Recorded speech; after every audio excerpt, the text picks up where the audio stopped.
Alright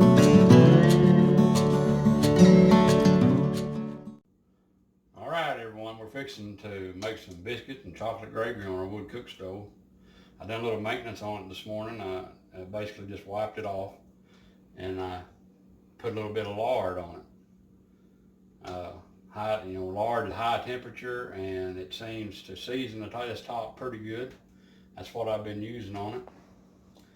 And I'm going to show you two things about this stove. The first thing is this stove was bought used in we bought it this year, but it's a 1999 model. Originally come out of Canada. It was Amish built. It's a Pioneer made. They used to call them supper time stoves. They still make this stove, which is a top load, the Pioneer made, and they make a Pioneer Princess, and they also make even a smaller version than that, and I don't remember the name of it. This has a very large wood box. It comes from here up in here. You can put 16, you might even put 18 in it, but I prefer 14 because it's easier to load it up higher. And these knobs right over here are to vent it. You got two on each side, and what this stove does, it's a down cross draft. So the air goes down and across the fire, which eliminates a lot of smoke inside your house. And you open them up when you get ready to cook, and I guarantee you it'll get to walking and to talking. There's a lever right back here in the very back. It's a rod that slides back and forth. You have it pulled out this way, the fire goes across and right up the flue. If you shut it off like that, which we've got to do to cook in the oven, then it goes across the oven, down beside the oven, underneath, and then out the flue. And that's what you do to heat your oven up if you're going to get ready to cook in the oven. Otherwise, when we're just heating the house, or if you're just cooking on top without the oven, you don't have to do the lever to shut the flue off. It just makes it rotate around the oven.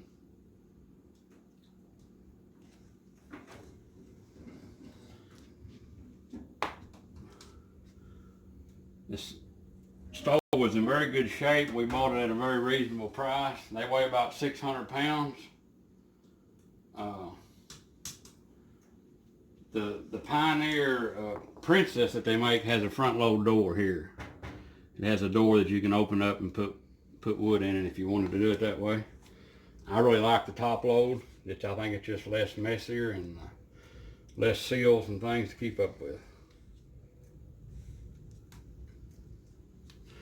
You can actually buy this stove, I think, about 180 miles from here.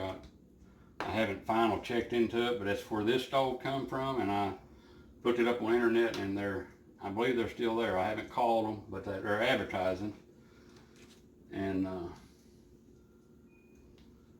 we're fixing to get this thing warmed up, get ready to do some cooking. One thing that I failed to mention, this particular stove has a water reservoir. We're not currently using it. It's a stainless steel water reservoir, about a 10-gallon. If something would happen that we lost power or needed to have water warm a lot, then we would definitely use it. And it would be good to use to help keep the moisture in your house if you needed to. And other thing I didn't mention, they're building the Pioneer Princess in Kentucky now. It don't have to come out of Canada, and there's different dealers that sell these stoves.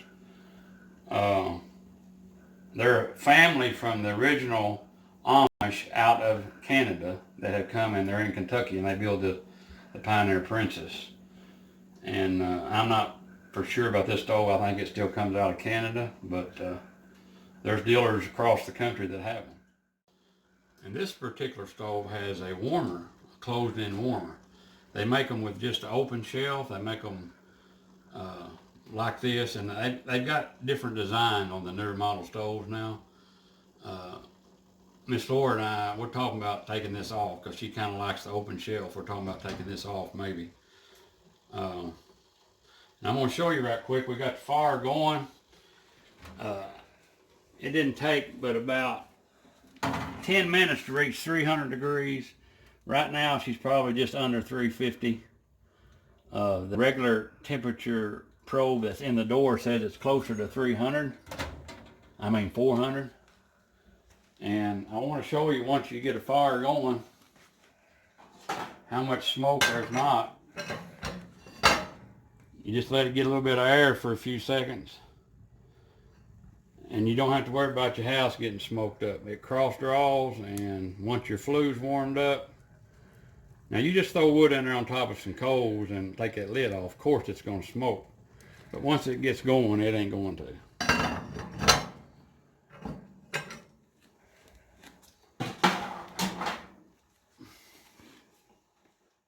Gets mixed up. Now I've got 2 cups. We're going to make it easy this morning. I've got 2 cups of self-rising flour. And I'm just going to, you don't have to sift it, but I do because it makes for a lighter biscuit. And there's one thing that I guess me and Mr. Brown are different on than a lot of people is we like a thin biscuit. We don't like a big old thick biscuit. I'm going to put about probably 4 tablespoons of fresh rendered lard. This stuff is really pretty too. White as snow. And if you can ever get your hands on some fat that's, you know, somebody that's processed a hog and don't want their fat, ask them for it. There's 3. Now this has been in the refrigerator. I keep my lard in the refrigerator. And Mr. Brown has watched not just his carbs, but he's not eating anything with, you know, preservatives or any kind of your, I don't know what to say, like Processed, but we've been doing that for a long time. Yeah. We cut on, well, I mean, the problem to me is that when we were younger, the processed food is nothing compared to the processed food now. The unnatural ingredients and the things that they're feeding this country, our kids, and we've never been what you call a real unhealthy eater, but I'm trying to get off some medication, and we're not on a strict diet, but we're watching our carbs a little bit and sugar intake process. It's unreal how much food that you buy has got sugar in it. How much sugar is in a piece of chocolate candy? But anyway, that's just me. Here we go.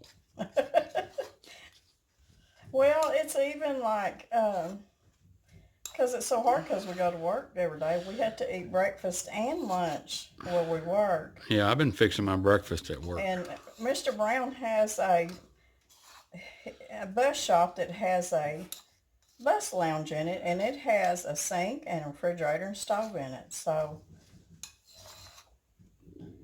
and we were like, I buy the instant organic oatmeal to take to work with us. And how many carbs is in a somewhere around 25 carbs. So, but that is a better carb. It's a, yeah, you know. But it's still a carb. But if you was going to eat 20 carbs, that would be a good carb to eat, wouldn't it? Okay, that was 2 cups of self-rising flour, and I put about 4 tablespoons of lard. You can put 4 tablespoons of butter or whatever you use. And I'm going to make me just a little well right here. And I've got a cup of buttermilk, and I'm not going to pour it all in there at once. And I'm just going to kind of gather it up with my blending fork. And I do love this little blending fork. It's really good for mixing up your biscuits and pie crust and stuff like that. Well, see, I can tell by the look and the feel that it needs a little bit more buttermilk. Now, if you don't have buttermilk, but you have regular milk, just take you a cup of regular milk, and I even put a whole tablespoon of vinegar in it. Some people might just put a teaspoon and let it sit a while, and you'll have some buttermilk. I'll put just a little bit more till it all starts coming together. And these are just easy biscuits.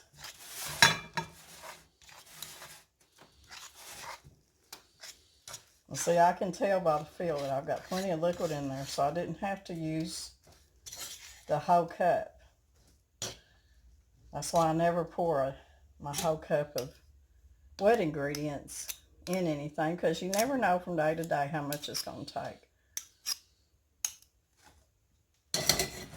So I'm just going to take my clean hand and I'm just going to gather them up. Now I got my skillet over here and I probably need to get it off. It's on the top of the wood cook stove and I'm melting lard in it. And we'll get our biscuits in there.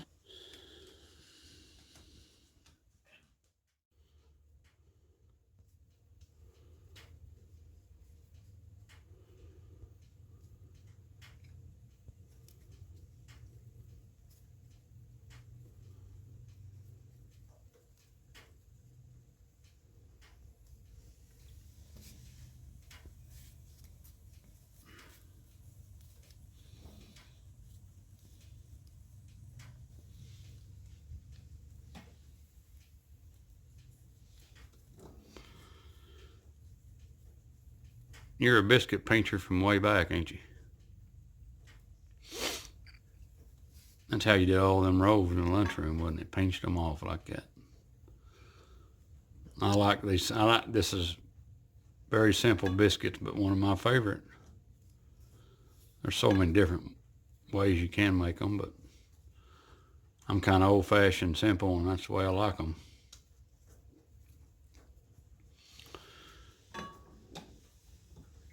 The skillet was warmed up. It has lard in it, just a little bit. And earlier when I was talking about seasoning the top of my stove with lard, that's a very, not large amount. Because it's got hot and seasoned and cooked off right now, but you just, mainly to keep the rust down is why I do it. We didn't get to maintain our cooktop from the beginning of a new stove, so it was in somebody else's hand, and it's in pretty decent shape. But all right, we're getting ready to put these biscuits in now.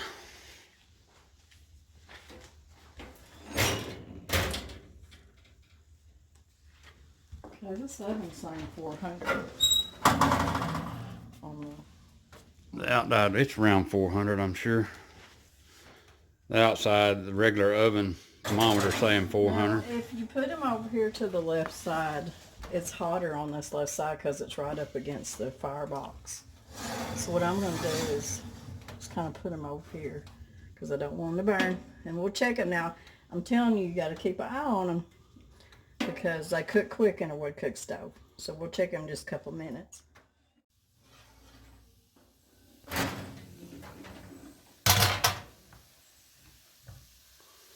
Okay. We're going to make our chocolate gravy, and we have to consider that this whole top of this wood cook stove is cooking area. So this whole part you can cook on, but as you go away from your firebox, it's not going to be as hot. So if you're getting too hot down here, you move that skillet or a pot or whatever you got down this way. But I'm going to bring it back this way, probably not to the hottest part. We're going to start our chocolate gravy. And I'm going to put, now I don't have a recipe, I just do it. And there's all kinds of recipes for chocolate gravy. It's just a part of, people up here in the hills, that's just what a lot of us were raised on, was chocolate gravy and biscuits. There's a lot of people that don't even know. They think, well, that's pudding. Well, in a way it could be. It just depends on how you make it. And even some people make their chocolate gravy kind of syrupy, but we're going to make it like we've always made it here, and it's chocolate gravy. So I'm going to start out with 2 to 3 tablespoons of cocoa. And I've got a half a cup of sugar. And I'm using arrowroot, but you can use flour.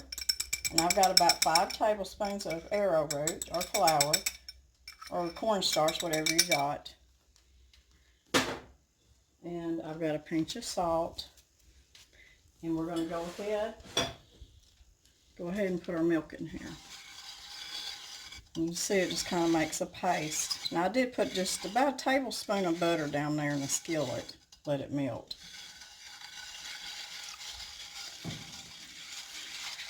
And I'm going to start out with just a little bit of milk. So that was probably maybe a cup and a half. And I'm going to let this, I'm just going to keep stirring this and let it all get together here. Now I know there's recipes out there that you start out with a butter and flour, just like you were making white gravy. And then you'd put your cocoa and your sugar in there. This is just the way I've always done it. It always comes out the same every time. So what you're looking for is to get your cocoa and your sugar dissolved. And it doesn't take very long for this to... Now you can cut your sugar down. We don't put a lot of cocoa in it because we don't like that real deep, cocoa taste. We just like 2 or 3 tablespoons. I usually just put 2 tablespoons. So what I'm going to do is I'm going to move this back down over here to the hottest part. And I'm just going to keep stirring.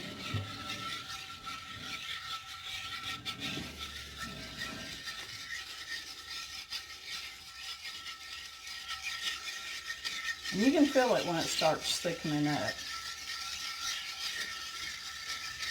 And I know I have fed chocolate gravy to a lot of people that's never had chocolate gravy, and they're like, well, this is pudding. And I can see people thinking that. It's just all, and a lot of people don't put very much sugar in it, so that it don't have such a sweet taste to it. But I have found that 2 big tablespoons of cocoa powder to a half a cup of sugar is just about right for us. I can tell you the stovetop's hot. It is hot.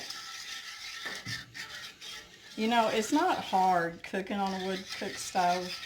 You just have to learn it like anything else. You have to learn your heat. You have to learn your hot spots. That's all there is to it. So I'm going to let this start getting a little bit thicker, and then we'll start adding some more milk to it. Okay, it's really starting to thicken up, so I'm going to start pouring me a little bit more milk in here at a time. And you just want it thick like your regular gravy. You don't want it thick like pudding. And once it gets to the consistency that you like as a gravy, then we'll put our vanilla in here.